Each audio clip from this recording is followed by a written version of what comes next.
ហើយនឹងបងធ្លាប់សាសងចងក្រងសេចក្តីស្នេហាគ្រាนุ่มយើងបានធ្ពងដៃសន្យាផុតខែវស្សារៀបការនឹងគ្នាអីលើបាត់បើបាត់សូនឈឹងបាត់ដុំនឹងប្រលឹងមិនឃើញវិលវ័យចាំបាត់ស្ងាត់សូនអូនអើយអូនស្រីរឿងមួយមានថ្មីចោលបងទៅហើយ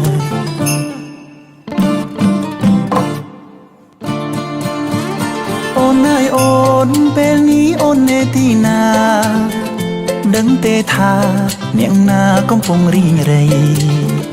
គឺរូបបងដែលនៅរងចាំពីស័យ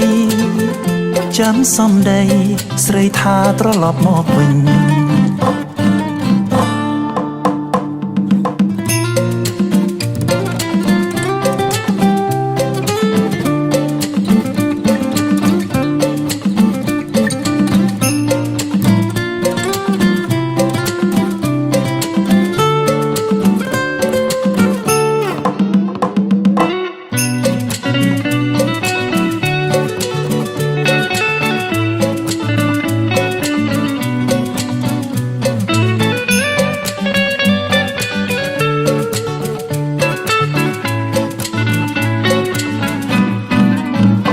បងងាយត្រានត្រៃអូនតាមគ្រួសារគាត់ប្រាប់ថាគេនោះអ្នកមានស្ដុកស្ដំគេទៅ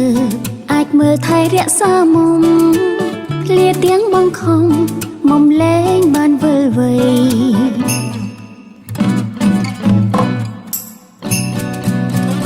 បងថ្ងៃថ្ងៃនេះអូនចូលរោងការបាយផ្កាស្លាប្រគុំបៃខនចងដៃសុំទោសផ